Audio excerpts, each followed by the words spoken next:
Okay, so now charge. तो इसके बारे में हमने अब तक जो बातें कर ली हैं, चार्ज के बारे में बात करी, how many types of charge, positive negative, ज़्यादा डिटेल नहीं लूंगा मैं। और कैसे हम चार्ज करते हैं, बॉडी को हम चार्ज कैसे करते हैं, चार्ज बॉडीज। एक तो by way of friction, friction से करते हैं, और इंडक्शन, इंडक्शन यानी इंड्यूस चार्जेस डेवलप करके। ठीक है, तो ये है चार्जिंग कैसे करते हैं, ये आया था। इसमें चार्ज का मॉडल क्या है, इलेक्ट्रॉन मॉडल, उसको डिस्कस किया था हमने, इलेक्ट्रॉन मॉडल। इसके बाद आया था कि चार्जेस की प्रॉपर्टीज क्या है, चार्जेस की प्रॉपर्टीज, इनको हमने डिस्कस किया था, इनके गुण। तो उसी में आया था हमारा एक क्वांटाइजेशन, याद करिएगा, क्योंकि मैं एक थोड़ा सा उसको रिवीजन उसमें ले रहा हूँ, क्वांटाइजेशन।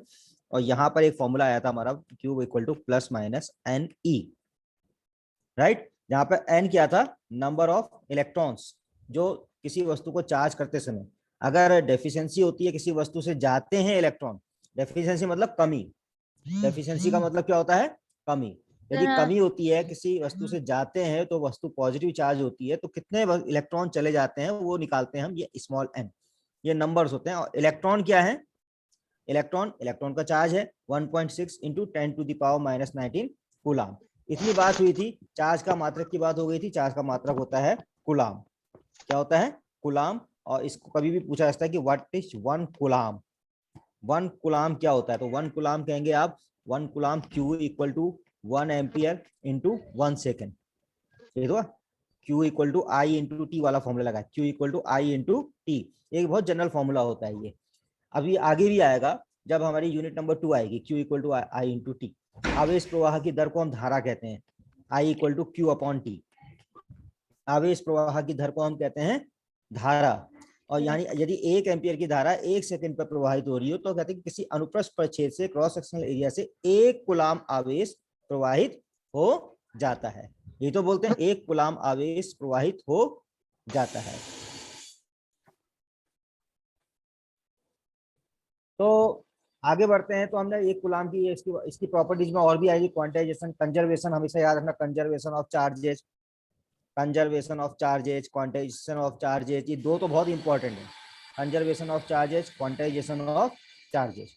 एक हो गया क्वांटाइजेशन ऑफ चार्ज, ये तो दो आपको हमेशा याद है। और छोटी मोटी कुछ आपको जो है प्रॉपर्टीज मिल जाएंगी, जैसे दो आवेश होते हैं, पॉजिटिव नेगेटिव होते हैं, लाइक लाइक के बीच में रिपल्सन देखा गया, प्रतिकर्षण, और प्लस और माइनस यानी अनलाइक जो होते हैं उनमें एट्रैक्शन देखा गया, एट्रैक्शन वो अट्रैक्ट करते हैं चार्जेस। तो इस प्रकार से दो प्रकार के फोर्स लगते हैं, attraction forces and repulsion forces, जो कि डिफरेंट है मासेस से। मासेस क्या होते हैं, द्रव्यमान। ये भी एक जनरल लॉ है कि प्रत्येक मास में किसी भी वस्तु में यदि द्रव्यमान है, तो द्रव्यमान द्रव्यमान के बीच में बल लगता है। ये तो गुरुत्वाकर्षण लॉ आता है, ग्रेविटेशनल लॉ, ग्रेविटेशनल लॉ। ठीक है, ये ज्यादा तेज तो नहीं पढ़ा रहा, मैं रिवाइज कर रहा हूँ इसलिए तेज ले रहा हूँ मैं। ग्रेविटेशनल लॉ, इसको यूनिवर्सल लॉ भी कहते हैं, यूनिवर्सल ग्रेविटेशनल लॉ कहते हैं। यूनिवर्सल का मतलब क्या हुआ, प्रकृति में हर जगह व्याप्त है, हर जगह व्याप्त है ना। अभी मैं एक हाथ से लैपटॉप अपने टैब को पकड़ा हूं, और मैं, मेरा हाथ है ये, तो मेरा हाथ और टैब भी एक दूसरे पर बल लगा रहे हैं। यानी हर वस्तु जिसमें द्रव्यमान है, दूसरे द्रव्यमान वाली वस्तु पर बल लगाती है। और इसी से हम डिफाइन करते हैं किस चीज को, सेलेस्टियल बॉडीज। सेलेस्टियल बॉडीज उन्हें कहते हैं जो हमारी चार सितारों में घूम रही हैं, ग्रह हैं, ग्रह चक्कर लगा रहे हैं सूर्य के चारों ओर, हमारी पृथ्वी चक्कर लगा रही है सूर्य के चारों ओर, वहां पर ये लॉ लगता है, यूनिवर्सल ग्रेविटेशनल लॉ। चंद्रमा चक्कर लगा रहा है पृथ्वी के चारों ओर, वहां पर ये लॉ लगता है, ग्रेविटेशनल लॉ। ये द्रव्यमानों पर लगता है, पर ये हमेशा अट्रैक्शन का है। गुरुत्वाकर्षण हिंदी में बोलते हैं, गुरुत्वाकर्षण ना, आकर्षण यानी गुरुत्व धन आकर्षण। तो आकर्षण क्या हुआ, अट्रैक्शन का है, ये हमेशा क्या है, अट्रैक्शन का है। जबकि जबकि जो हमारा चार्जेस के बीच में जो फोर्सेस लगते हैं, रिपल्सन एंड अट्रैक्शन, वहां पर रिपल्सन भी होता है, वहां पर अट्रैक्शन भी होता है। तो ये डिफरेंस होता है। मासेस जो है वेलोसिटी पर डिपेंड करते हैं, चार्जेस वेलोसिटी पर डिपेंड नहीं करते हैं। एक नियम, एक रूल ये भी आया था कि मासेस क्या है, वेलोसिटी पर डिपेंड करते हैं, चार्जेस वेलोसिटी पर डिपेंड नहीं करते। वेलोसिटी समझ रहे ना, वेग, वेलोसिटी क्या है, वेग। मासेस जो है वेग पर निर्भर करते हैं, जबकि आवेश जो है वेग पर निर्भर नहीं करते। तो ये कुछ जो प्रॉपर्टीज आई थी आपको बुक से लिख लेनी है, अच्छी तरह समझ लेनी है। इसके बाद आया था, हमने कहा था कूलाम का नियम क्या है। दो बिंदु आवेश है, कूलाम का नियम, पहली बात तो ये याद रखेंगे कि बिंदु आवेशों के लिए, किसके लिए है, बिंदु आवेशों के लिए। तो जितनी बार रिवाइज करो उतना अच्छा है, और वो आपको हमेशा याद होता जाएगा, एग्जाम के लिए ठीक रहेगा। ओके, दो बिंदु आवेशों के लिए Q1 है, Q1 के कारण Q2 पर बल लगेगा तो इधर को लगेगा, यहाँ पे तीर की दिशा दिखा दी है, इधर को लगेगा ना। इसको हम लिखेंगे यहाँ पर F21। F21 और फोर्स एक वेक्टर क्वांटिटी है, वेक्टर एंड स्केलर, ये हमेशा याद रखना हुआ। वेक्टर वो क्वांटिटी होती है जिन्हें दिशा के साथ दिखाते हैं, तो दिशा के साथ, डायरेक्शन के साथ दिखा रखा है, राइट साइड। डायरेक्शन क्या दिखा रखी है? इन दोनों आवेशों को मिलाने वाली रेखा के अनुदिश, इन दोनों आवेशों को मिलाने वाली रेखा के अनुदिश, और स्पष्ट कहेंगे इन दोनों आवेशों को केंद्रों के, इनके केंद्रों को मिलाने वाली रेखा के अनुदिश, इनके सेंटर्स को मिलाने वाली रेखा के अनुदिश। ठीक है, तो ये हमारा Q1 से Q2 पर एक बल लगा, दोनों को हमने धन आवेश मान लिया है, इसलिए हमने तीर से इधर दिखा रखा है। Q2 पर प्रतिकर्षण बल लगा, जिसको हमने क्या लिखा है? F21। अब F21 क्यों लिखा है यहाँ पर? F21 क्यों लिखा था? क्योंकि 2 पर आवेश 1 के कारण, 2 पर आवेश 1 के कारण, यानी Q2 पर आवेश Q1 के कारण, Q2 पर आवेश Q1 के कारण। समझ रहे इस बात को? Q2 पर आवेश Q1 के कारण। तो ये बराबर आया था हमारा 1/4, मैंने डायरेक्ट मैं फॉर्मूला लिख रहा हूं, 1/4 pi epsilon K Q1 Q2 upon R square. ये फॉर्मूला बच्चों याद रखना है, क्योंकि अभी इसमें न्यूमेरिकल्स होंगे, मेन फॉर्मूला यही है। इसमें हमने F21 को वेक्टर में लिखा है, तो यहाँ पर हमें एक वेक्टर भी लिखना पड़ेगा, और वो वेक्टर ऐसा होगा कि वो यहाँ 1 से 2 की ओर, 1 से 2 की ओर, और वो वेक्टर होगा आपका R12। अब इसको R12 इसलिए लिखा है 1 से 2 की ओर, और इसके ऊपर एक कैप लिख देंगे, R कैप। तो R कैप 1 to 2, समझ रहे हैं इस बात को? R cap 1 to 2। ये वेक्टर जो है क्या है? कौन सा वेक्टर है ये? Unit vector. कौन सा है ये? इसे कहते हैं यूनिट वेक्टर। ये याद रखना हमेशा, क्या है ये? Unit vector. इसे एकांक सदिश, एकांक सदिश वे सदिश होते हैं जिनका परिमाण 1 होता है और जो वेक्टर की दिशा को दर्शाते हैं। अब एकांक सदिश से मैंने ये परिमाण ही है ना, ये 1/4 pi epsilon naught K Q1 Q2 upon R square, ये परिमाण है, वैल्यू है कुछ ना, इसको मल्टीप्लाई किया एकांक सदिश से, तो मुझे क्या मिला? Vector F21। F21 की दिशा वही तो होगी, डायरेक्शन जो R12 की होगी। समझ रहे इस बात को? जो R12 कैप की दिशा होगी वही दिशा F21 की दिशा होगी। इसलिए R12 कैप जो है यूनिट वेक्टर है, वो डायरेक्शन शो करने के लिए आते हैं। इनकी जो यूटिलिटी है, to find out the direction of vector. किसी वेक्टर की अगर हमें डायरेक्शन लेनी होगी तो हम यूनिट वेक्टर दिखा देते हैं, इसको वेक्टर रूप में इस तरह से लिखते हैं। इसमें हमने एक चीज और लिखी थी, अगर याद होगा आपको, हमने लिखा था F12 और F12 क्या होता है? 1/4 पाई एप्सिलॉन नॉट K। इसको तो एक झटके में आप ऐसे ही लिख दो, जहां पर ये आप जानते हैं क्या है, 1/4 पाई सब जानते हैं क्या होता है, इसमें बताने की जरूरत नहीं है। एप्सिलॉन नॉट क्या होता है? निर्वात की विद्युतशीलता। इसको इंग्लिश में बोलते हैं परमिटिविटी ऑफ फ्री स्पेस, विद्युतशीलता। अगर मैं इसके अर्थ निकालने लग जाऊंगा तो विद्युतशील मतलब धारण करना, शील का मतलब होता है धारण करना, होता है ना, विद्युत धारण करना। निर्वात में विद्युत कितना धारण करती है वो डिफाइन करता है एप्सिलॉन नॉट, और इसका पर्टिकुलर एक मान होता है। एप्सिलॉन नॉट का मान कितना होता है? 8.856 इंटू 10 टू द पावर कितना होता है भाई? 10 टू द पावर कितना होता है एप्सिलॉन नॉट का मान? किसी को पता है? एप्सिलॉन नॉट का मान 10 टू द पावर -12 फैरेड पर मीटर। फैरेड भी लिख सकते हैं, फैरेड, या कुछ और भी इसमें लिख सकते हैं, अभी मैं बताऊंगा, यूनिट तो बहुत सारी होती हैं। ठीक है, epsilon naught 8.856 into 10 to the power -12। ये अंक याद रखेंगे, वैसे आपके पेपर में लिखा होता है, शुरू में जब पेपर आता है तो शुरुआत में कुछ मान लिखे होते हैं, क्योंकि हमें इनको रटने की जरूरत नहीं होती है, क्योंकि 10 की घात -12 बच्चा भूल सकता है, 10 की घात -14 13 याद नहीं आ रहा, तो आपको जो ये सारे नियतांक मिले हुए मिल जाएंगे ऊपर ही टॉप में। तो ये है निर्वात की विद्युतशीलता, एक कांस्टेंट है, निर्वात की है भैया, निर्वात का लिए हमने एक फिक्स मान बना दिया है, विद्युतशीलता इसकी इतनी होती है। ठीक है, समझ रहे हैं सर? इसके साथ एक के भी है, एक के। व्हाट इज के? देखो रिवीजन भी हो रहा है साथ में, रिकैप, ये दीक्षा आपका रिकैप हो रहा है, रिवीजन हो रहा है, आप जितनी बार रिवाइज करेंगे उतना अच्छा रहेगा एग्जाम के लिए। के क्या है? व्हाट इज के?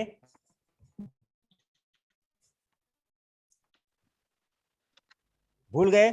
के भी माध्यम की प्रॉपर्टी है, ध्यान से नहीं आ रहा? डाई इलेक्ट्रिक कांस्टेंट, डाई, हाँ दीक्षा बोलिए, व्हाट इज के?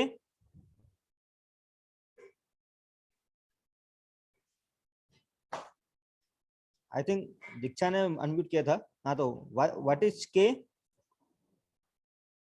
यस, एनीवे प्रीति।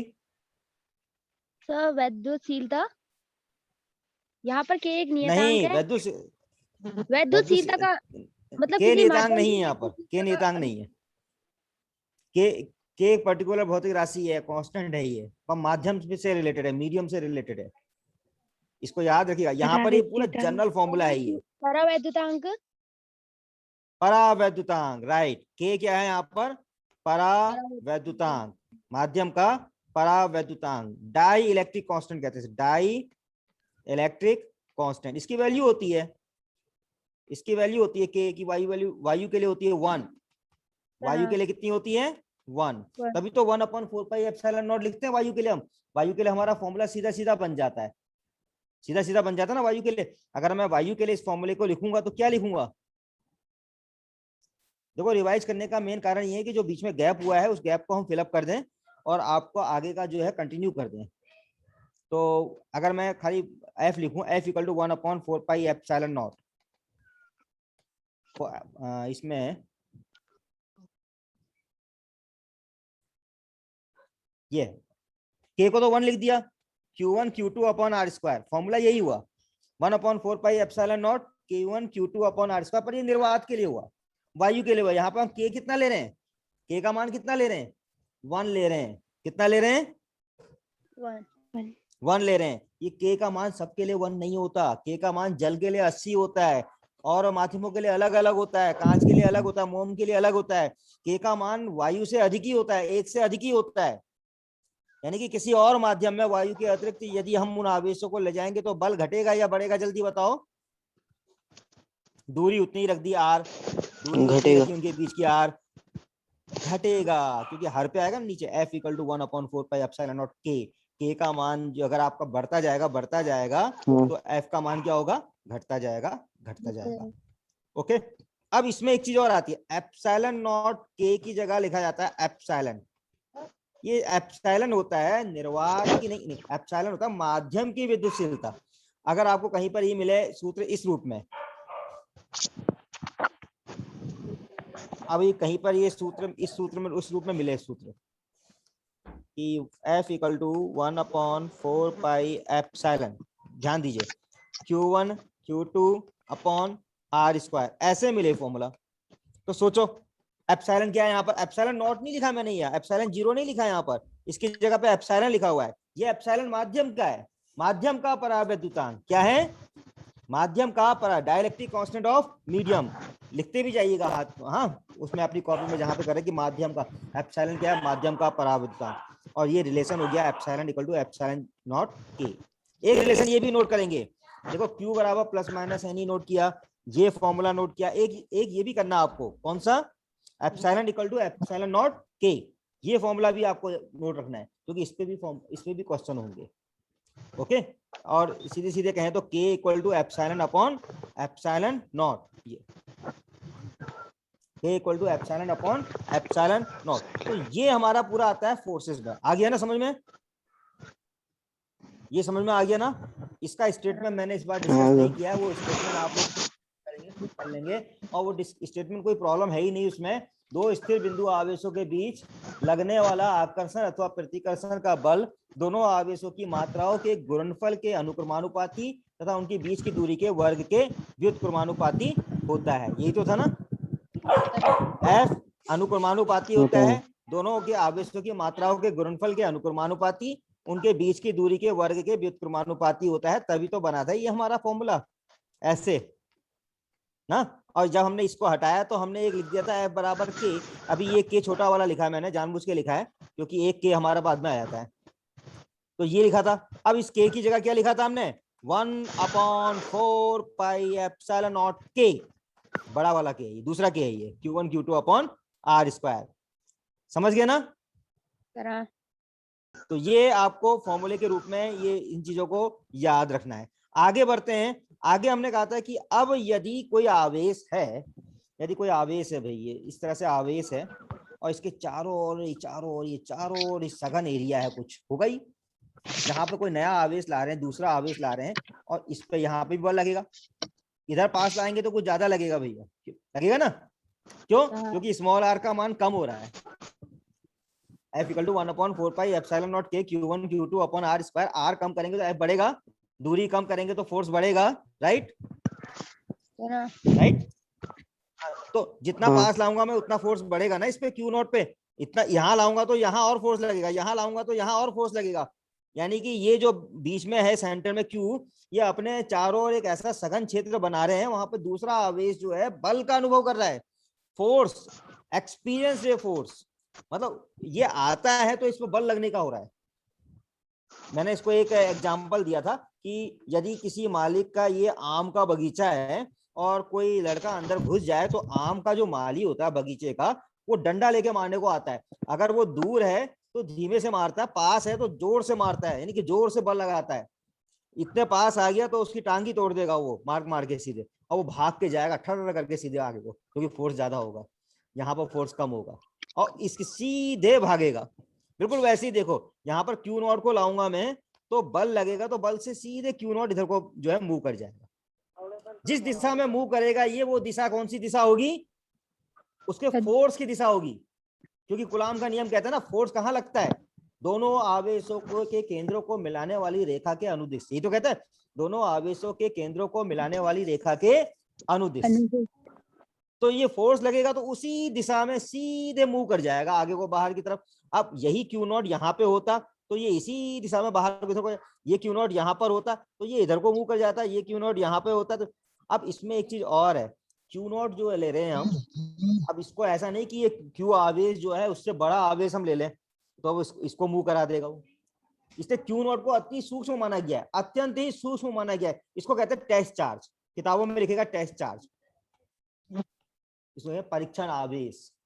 अब परीक्षण आवेश ये किताबों में जो है, बहुत सारी साइंस में क्या होता है, मानते हैं हम, मान के चलते कि ये होता है तो ये हो सकता है और फिर होगा। प्रेडिक्शन, साइंस प्रेडिक्शन भी करता है, ये ध्यान रखना। प्रेडिक्शन तब करता है जब उसके कुछ ऑब्जर्वेशंस होते हैं, कुछ फाइंडिंग्स होती हैं, कुछ रूल्स होते हैं, कुछ लॉज होते हैं, नियम होते हैं, उसके बाद वो प्रेडिक्शन करता है। तो टेस्ट चार्ज जो है, परीक्षण आवेश, हमने मान लिया भैया एक टेस्ट चार्ज ले आए और वो बहुत ही सूक्ष्म है। वो क्या है? बहुत ही सूक्ष्म है। सूक्ष्म का समझ रहे हो ना? इतना सूक्ष्म है कि उसका कोई प्रभाव ही नहीं है। समझ रहे? एक जगह पे बड़ा सा साबू टाइप का आदमी है, लंबा चौड़ा, और एक जगह पे पिद्दू सा आदमी है। वो पिद्दू सा आदमी क्या कर पाएगा साबू से, साबू टाइप के बड़े से वेताल टाइप के आदमी को? तो पिद्दी वाले आदमी का कोई प्रभाव नहीं है। ठीक है, तो ऐसा आवेश हमने मान लिया, छोटा सा आवेश, ये साबू और पिद्दी वाला आवेश तो मैंने बात कर दी। हाँ, यहाँ फाइनली क्या है कि यहाँ पर एक बड़ा सा आवेश है, उसके चारों ओर एक सघन क्षेत्र है। क्षेत्र का मतलब वैसे अगर देखेंगे तो खेत भी कहते हैं, पर यहाँ पे खेत नहीं कहना आपको, इसीलिए मैंने वो बगीचे वाला एग्जांपल लिया था। यहाँ पर क्षेत्र का मतलब है एरिया, एक ऐसा सघन एरिया, सघन पार्ट है, भाग है, जिसके चारों ओर कोई अन्य छोटा सा सूक्ष्म आवेश बल का अनुभव करता है। और बल की दिशा, अब हम आते हैं बल की दिशा। यहाँ पर हमने आया था बल की दिशा रिप्रेजेंट करो, जगह जगह बल की दिशा, ये प्लस Q है, इस पर तो बल इधर ही को लगेगा ना, इधर ही को लगेगा, इस पर इधर ही को लगेगा, इस पर इधर ही को लगेगा, इस पर इधर ही को लगेगा, इस पर इधर ही को लगेगा, इस पर इधर आता ना। ये किसी आवेश, स्वतंत्र आवेश को, निकाय को में छोड़ दें अगर, तो वो बल की दिशा में गति करने लग जाता है, स्वतंत्र रूप से गति करने, इंडिपेंडेंटली गति करने लग जाता है। और वो दिशा क्या होती है? उसे हम कह सकते हैं विद्युत बल रेखाएं। क्या कहेंगे? Electric line of forces. देखिए ध्यान से दीजिए, मैं बहुत जल्दी जल्दी आपका पूरा रिवाइज भी कर रहा हूँ। Electric line of forces, electric मतलब होता है विद्युत, लाइन से मतलब होता है रेखाएं, फोर्सेस मतलब होता है बल। भैया बल की तो बात हो रही है, सबसे पहले आवेश में किसकी बात हुई? बल की बात हुई। सघन एरिया में किसकी बात हुई? बल की बात हुई। तो बल कहाँ कहाँ लग रहा है आवेशों पे? ये इलेक्ट्रिक लाइन ऑफ, इन्हें क्या कहते हैं? Electric line of forces. यहाँ से ऐसे ऐसे जा रही है सारी की सारी इलेक्ट्रिक लाइन ऑफ फोर्सेस, ऐसी जाएंगे ना, पॉजिटिव आवेश से निकलते हुए बाहर को जाएंगे, इन्हें कहते हैं विद्युत बल रेखाएं। अच्छा, इसमें जरूरी नहीं कि पॉजिटिव भी आवेश हो, यहाँ पर नेगेटिव आवेश होगा, तब क्या होगा भाई? परीक्षण आवेश का, परीक्षण आवेश तो हमने धन माना है, पॉजिटिव माना है ना, तो यहाँ पर पॉजिटिव क्यू नॉट, तो उसमें कहाँ को होंगी बल रेखाएं, बोलो जल्दी से कहाँ को होगी? सर धन पॉजिटिव अंदर, से नेगेटिव की अंदर ओर, की ओर होंगी ना, अंदर की नेगेटिव की ओर। ओर सर, हाँ ये अंदर की ओर। अंदर की ओर, अंदर की ओर, अंदर की ओर, अंदर की ओर। अभी ये आएगा कि देखो हाई एनर्जी से लो एनर्जी की ओर जाती है हर चीज। तो यानी कि हाँ, इसकी अगर मैं दो बिंदु लूं यहाँ पर ए एंड बी, अगर आपसे कोई पूछे कि कहाँ पर एनर्जी ज्यादा होगी, तो बोलो कहाँ पे होगी एनर्जी ज्यादा, कहाँ पे एनर्जी ज्यादा होगी, ऊर्जा ज्यादा होगी? ऑब्वियसली अभी मैंने बोला हाई एनर्जी से लो एनर्जी की ओर जाती है हर चीज। तो इसमें हाई कौन है? हाँ, कौन सी एनर्जी हाई है, कहाँ पर एनर्जी हाई मिलेगी, उच्च उच्च ऊर्जा का क्षेत्र कौन सा होगा? इसमें अगर बी और ए में उच्च ऊर्जा का क्षेत्र बताना होगा तो कौन सा बताएंगे हम, कि कहाँ पे ऊर्जा उच्च है कहाँ पर निम्न है? ये बहुत ही कंसेप्चुअल क्वेश्चन है।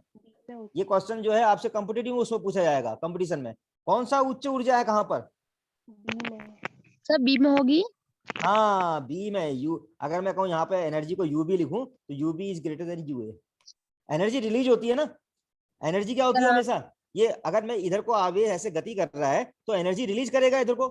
और आकर्षण में हमेशा जो पोटेंशियल एनर्जी होती है वो नेगेटिव आती है, इसीलिए क्योंकि आकर्षण होता है, वो आकर्षण में सिस्टम के द्वारा कार्य किया जाता है। ओके, अभी हमने एक पॉजिटिव चार्ज लिया था ना यहाँ पे, उसमें भी ले लेते हैं, ऐसे था पॉजिटिव चार्ज में बाहर को, राइट? यहाँ पर हमने ले लिया ए बिंदु और यहाँ पर ले लिया बी बिंदु। बताओ यहाँ पर कहाँ एनर्जी ज्यादा होगी, ए पर या बी पर? अब बताओ। पॉजिटिव से नेगेटिव की ओर, बी में।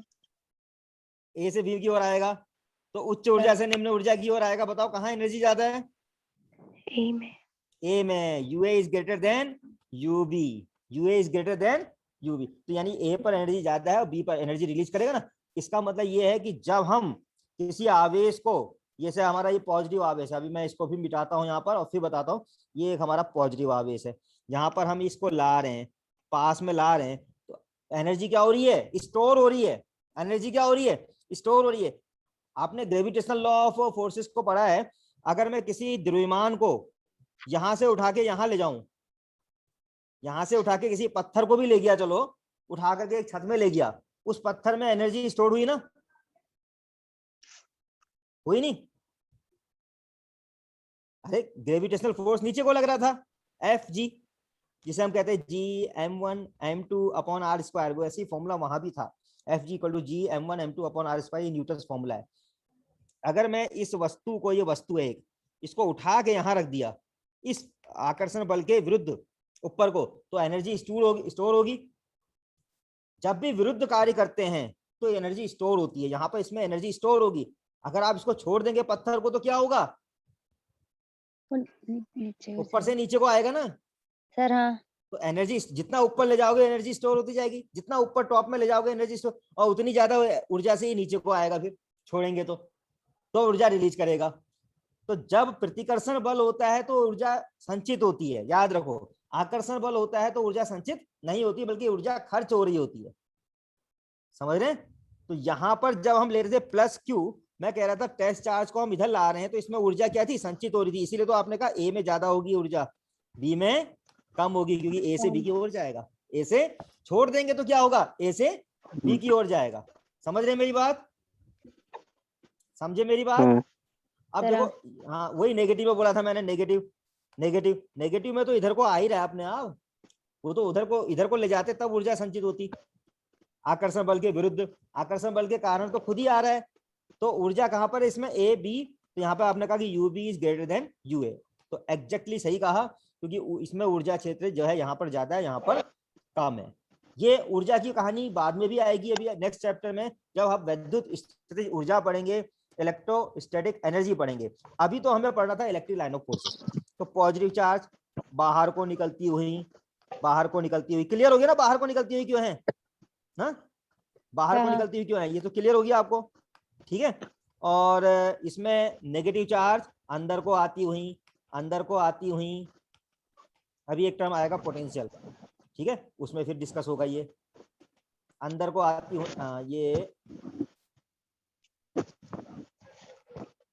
अंदर को आती हुई।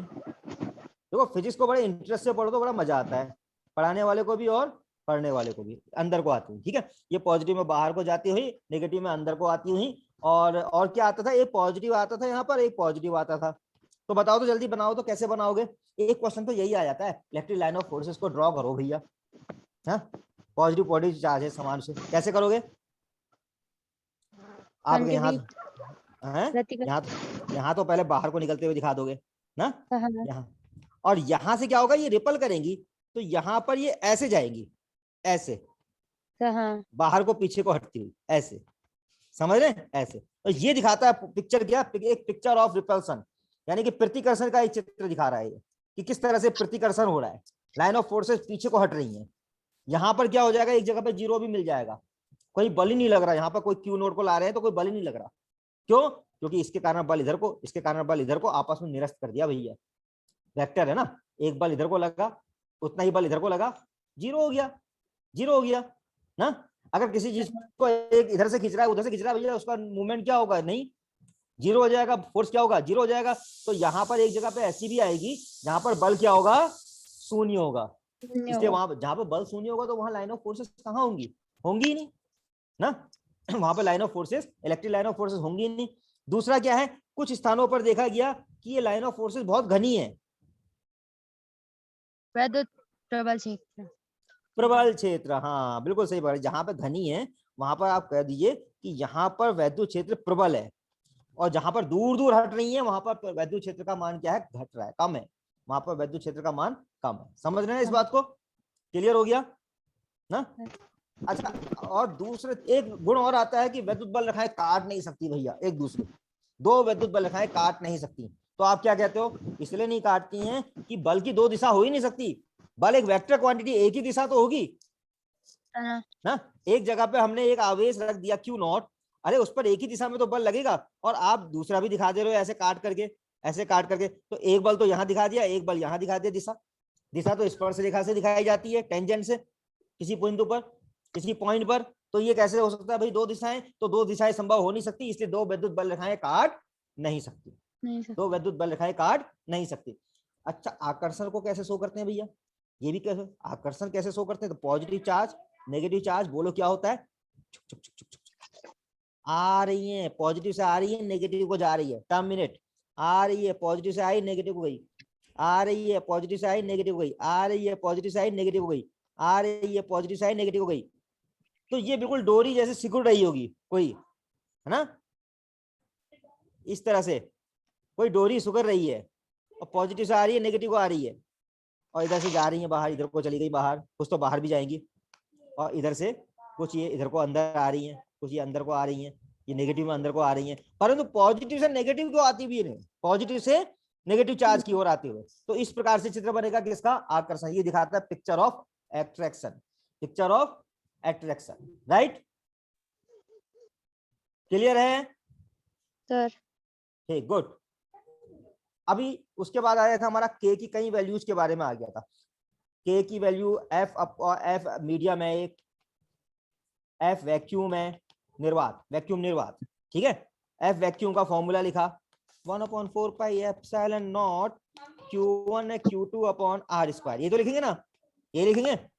एफ मीडियम का लिखेंगे, किसी अन्य मीडियम में डाल दिया जिसमें परावैद्युतांक K था, तो Q1 Q2 upon R square. यदि आपसे कहा है कि एफ वैक्यूम एफ मीडियम का रिलेशन निकालो K से, तो कितना आएगा, कितना आएगा, आप क्या करोगे, एफ वैक्यूम में भाग देंगे किसका, एफ मीडियम का। देखो क्या होगा, क्या होगा, 1/4 पाई एप्सिलॉन नॉट, इधर भी है, इधर भी है, हाँ कट जाएगा, ये कट जाएगा,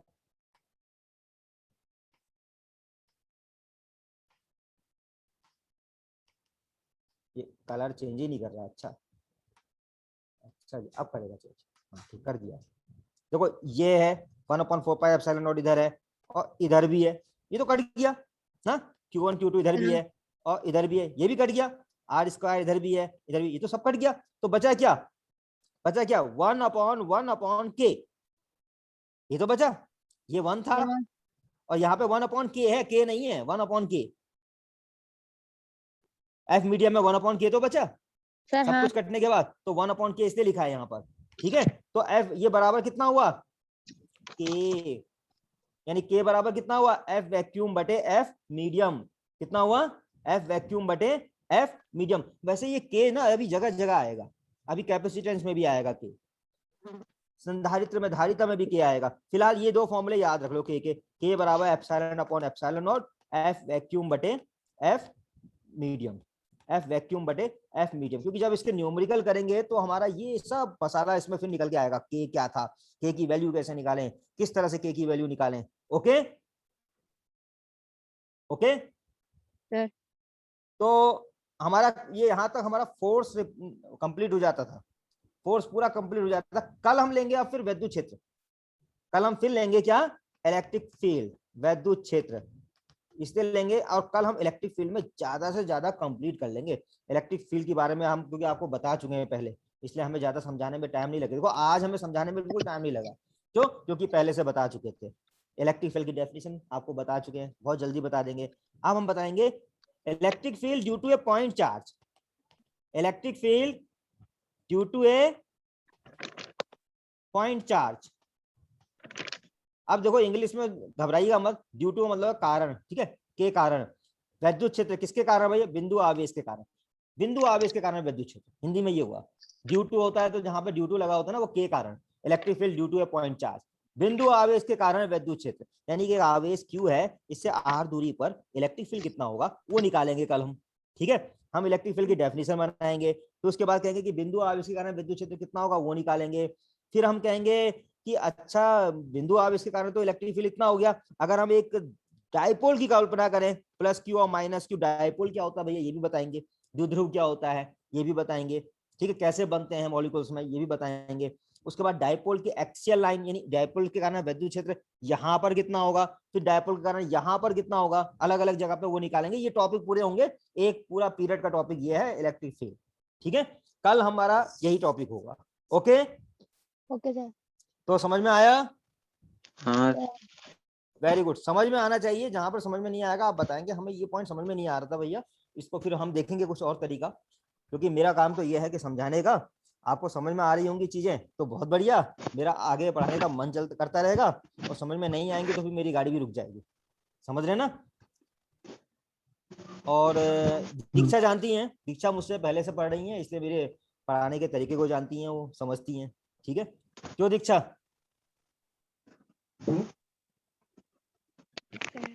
क्यों दीक्षा, यस सर। ना, हाँ तो इसको हम फिर कंटिन्यू करेंगे। आप रिवीजन जरूर करते रहना, हाँ, क्योंकि आपके एग्जाम कभी भी हो सकते हैं और नहीं भी हो सकते हैं, कोई भरोसा नहीं है, तो ये मान के चलना हो सकते हैं, ठीक है। और Yes, sir. कोरोना संक्रमण चल रहा है, अपना ख्याल रखना, बचा के रखना अपने आप को, मास्क वास्क पहन के रहना। और इस बार का कोरोना संक्रमण बड़ा खतरनाक है, मैं सबको गाइड करता रहता हूँ, कहता रहता हूँ मैं कि कुछ ज्यादा सावधानियां रख लो इस बार, हाँ। इस बार ये कुछ केसेस ऐसे हो रहे हैं जो घबरा रहे हैं, डरा दे रहे हैं जो, ठीक है। तो अपना ख्याल रखिएगा। ओखलकांडा में भी आ गया बता रहे हैं मुकेश और ये प्रीति, इनके भनपोखरा में भी आ गया है, अब गाँवों में आ गया है, विलेजेस में आ गया, तो शहरों की तो बात ही क्या है, जब गाँवों में पहुंच जाएगा तो क्यों, इसलिए अपना बचाव सावधानी जरूरी है। आप ये मत समझना कि गाँव में जो है कोई हवा ठीक हो गई होगी, ठीक है, सब चीज है, सब कुछ अच्छा है, गाँव गाँव शहर से अच्छे हैं, हम मानते हैं गाँव शहर से अच्छे हैं, क्योंकि क्लाइमेट के हिसाब से गाँव बहुत बढ़िया है। परंतु जो कोरोना वायरस है वो अपने स्ट्रेन को बदल करके वो तो संक्रमित हो रहा है ना, इधर से उधर, नीचे से ऊपर वो भी आ जाएगा, मैदान से कूद करके ऊपर पहाड़ों में आ जाएगा किसी भी आदमी के साथ चलता फिरता, और वो बीमार करेगा तो वो जान हथेली में आ जाएगी। तो अपना ख्याल रखिए, ठीक है। तो बच्चों कल फिर मिलेंगे, कल की टाइमिंग की डिस्कस कर लेते हैं। कल की टाइमिंग जो है हमारी रहेगी, एक मिनट, हाँ